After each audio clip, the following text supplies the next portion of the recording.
Hey, what's going on, ladies and gents? Hopefully, everybody's having a good day, night, morning, evening, wherever it is, wherever you're at. I actually took in, I don't know why, but like it dawned on me. Um, I was just doing some thinking about yet another new build that I got coming in, or not coming in, that I'm gonna be doing. I'm actually making a change of plans for my personal build, which is I was gonna do the Thermotake Core P8 or P3. Yeah, I got that build like literally to the point where I could just fill up the loops now and then start using it, and I don't care for it. I need a bigger case already. Running 360 millimeter radiators isn't nah, it doesn't work for me. So yes, I got the Thermotake Core P8 coming in the mail. Should be in Tuesday. So yeah, not even gonna run the P3. I'm jumping right to the P8. Going back to it, I had it before. I'm getting it back, but nonetheless, when I was getting ready to fill the loops, or well, when I was getting ready to do my loops, it dawned on me. I was like, I've done a lot of videos on a lot of different things, but I've never done a video on the coolant that I use and why I use it. Um, but yeah, you hear people talking about it all the time, so I figured, well, I will take and I will get into the coolant that I use and why I use it, and well, you can already see the results from my other videos that I do with my temperatures and etc. etc. Um, but nonetheless, no, I do not buy none of the store crap that the companies out there sell. It's all point blank. It's all garbage. Um, Two best things that you cannot get any better with when it comes to thermal transfer and anti-corrosive, as well as anti-bacteria growth. One is antifreeze, believe it or not, the antifreeze that's used in cars, and more specifically the green stuff or the fluorescent green stuff. Um, may sound crazy, but if you think about it, it's not crazy because one, you can mix it with aluminum and copper. It plays well with both. It also plays well with plastic. Two, you use it in cars.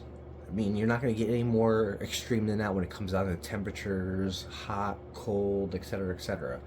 Plus, antifreeze also works as a lubricant as well as it's an anti-growth because in your cars, your water pumps they need the lubrication.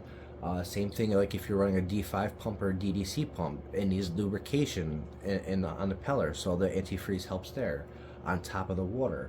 Now on the end of the water, it said to use distilled water, this and that. Yes, distilled water is better than tap water. There's no way around that. Distilled water is better than tap water. However, distilled water also is not 100% pure water. Distilled water actually comes from tap water. Where distilled water is actually it's the boiled off the steam. It's boiled off water. It's the steam that's captured and it condenses, or it goes from steam back into water. Um, and what that steam is just the pure part of the water evaporating, and when it evaporates, it's leaving behind some of the bacteria and minerals and stuff that's in the water. It's leaving some of that behind. Now, and if anybody can try to argue it all they want to, it's very simple. Research it on the internet of where distilled water comes from. It's really not that difficult. It's nothing more. It's a type of filtered water. It's all it is. Um, which is to say, it's not the purest form of water from the planet. It's not. Because if you want to get technical about it, there's no such thing as pure water from the planet. It's really the water. The planet has its own things in it that we live off of. But nonetheless, I mean, I'm not going to dive deep into that. Um, what what I'm actually going to do is I'm actually going to show you how I take and how I make my own water, or my water cooling liquid, which it can be used in any kind of loop. It can be used in AIOs. It can be used in custom loops. It does not matter. Um, and yes, I mean that's pretty much that. What I have here, nothing crazy. It's pure antifreeze. It's not pre-mixed, so it means I gotta mix it myself. And no, I do not do a 50-50 mix. And what I have here is right out of the faucet, regular tap water.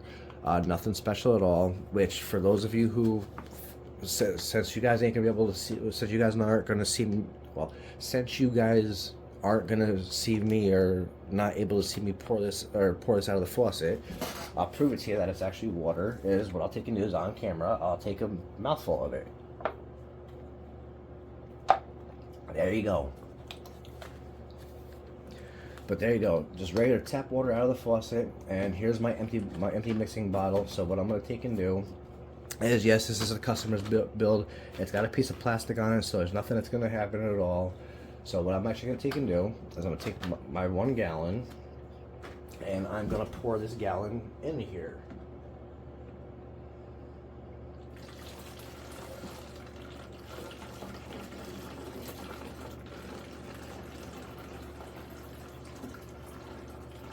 And anybody can take and they can argue all they want that this will cause problems in a loop, etc., etc., etc.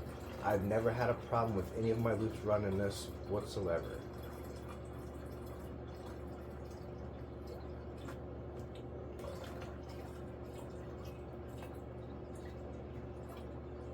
Believe it or not, yes, I have rain distilled water in my loops as well as tap water, and the results are no different.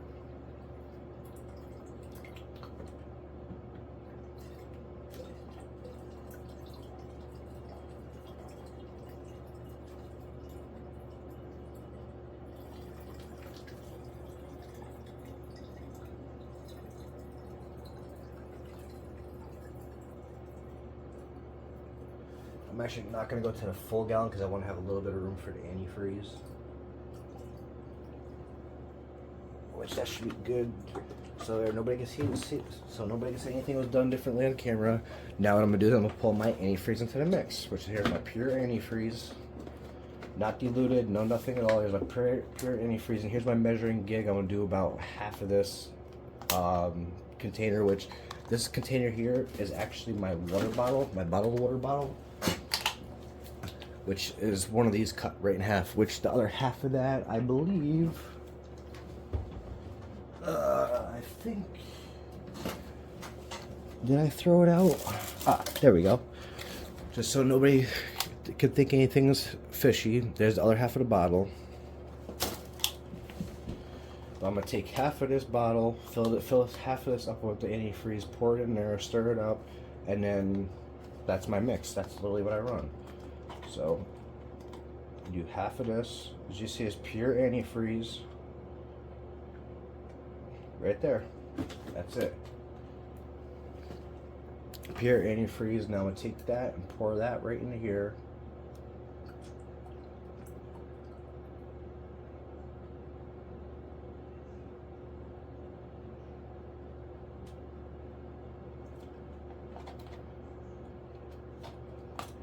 There's that. Put the cap back on. Keep this all on camera so nobody can say anything was done. Give it a good shake.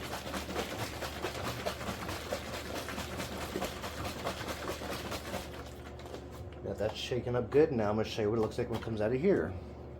But typically what I would do when I'm ready to fill up my loop, I've got my bottle, which is down here. I want to keep everything in camera. Typically what I would do then is I would wash out my bottle. This is my bottle for filling loops. I would wash out my bottle, pour this into here, then pour it into my reservoir and start bleeding my loops. That's exactly what I would do. But I'm not doing that right now. Go right back to here.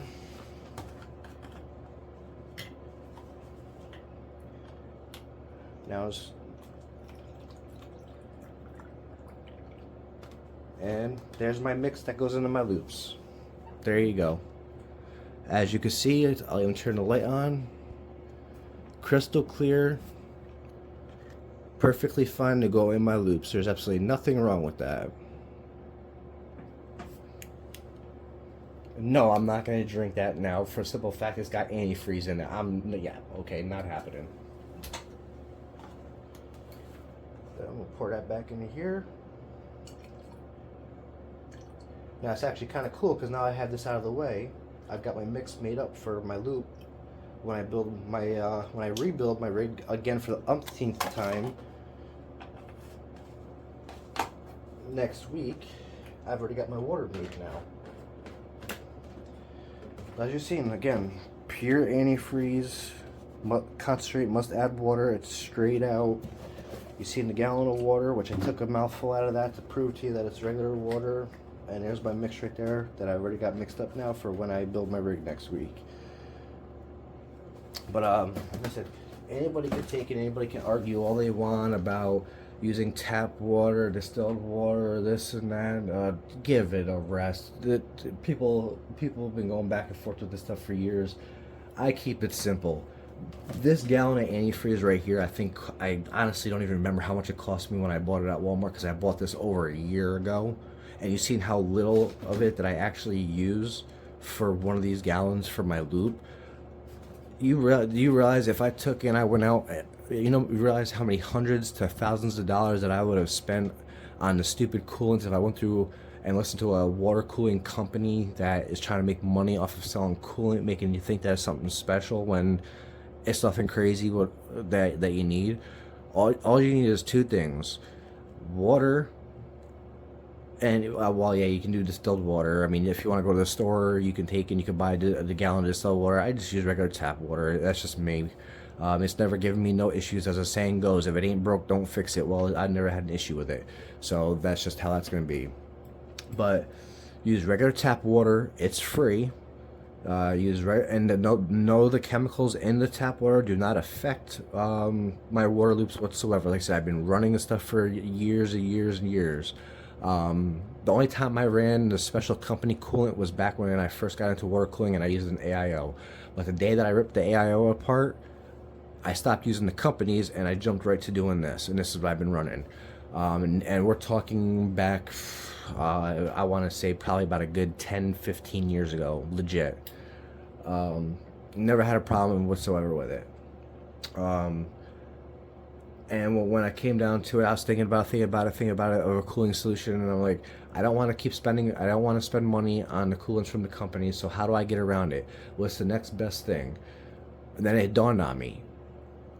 The cooling system in the computer is well, when you're doing water cooling, the cooling system in a computer is nothing different than the cooling system in a car. So, and you do the same thing when it comes to a car. You do your mix, well, unless you buy the pre-mixed garbage, which is whatever. Unless you buy the straight antifreeze and you mix it yourself, which you get a lot more mixture for your money. Why not just take and dilute that antifreeze way the hell down and then put it in the rig and run it? It should have no problem whatsoever. So instead of taking and doing a mix of like 50-50, I filled up the whole gallon. Well, at first I took in how I got the measurement down was. It took me about a good 2-3 months to actually get the proper measurement down, because at first I used too little antifreeze, and yes, I was getting growth in my loops. And then I gradually increased it to where I could go up to a year without any growth in the loops. Which, I mean, going a year, most people aren't going a year without maintaining their system regardless. But I said most, not saying all. I'm saying most. But for the measurement that I just did, that is the measurement that I have figured out for what I use. I can go over just a little bit over a year without any growth whatsoever, because no matter what, everything breaks down after time. It does not matter what it is, everything breaks down. But yeah, like I said, anybody can argue about tap water, distilled water, all this bull crap. It's whatever. I do what works for me, and I do what I've proven that works for me. And yeah, that's pretty much that. And I just really don't have anything else to say on it. I just figured I would take and show the coolant that I use and how I do it and how I came about it and why I do it. And yeah, and I mean, I even took and I ran this for even back when I was on 3D Mark, and I was taking first place on 3D Mark with my hardware before I got out of benchmarking. Well, I actually got out of benchmarking once EVGA left the game, but back when I was doing the whole benchmarking gig with the air conditioner on the PC or on the test bench, and then getting my first place on 3D Mark and stuff like that. Back when I was doing that, I was doing the exact same mixture, but the only catch is I was adding a little bit more antifreeze to the mix to keep the water from freezing in the wintertime.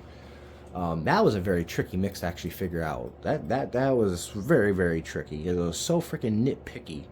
But yeah, so again, that's pretty much all I wanted to show in this video was the coolant that I use, the mixture that I use, why I do it, how I come about it, and again, why I do it. And yeah, that's pretty much that. So I mean, anybody can argue it all they want. There's always know-it-alls out there. It is what it is. I really don't care. My results speak for themselves. I always give results. I can always back what I say on this stuff.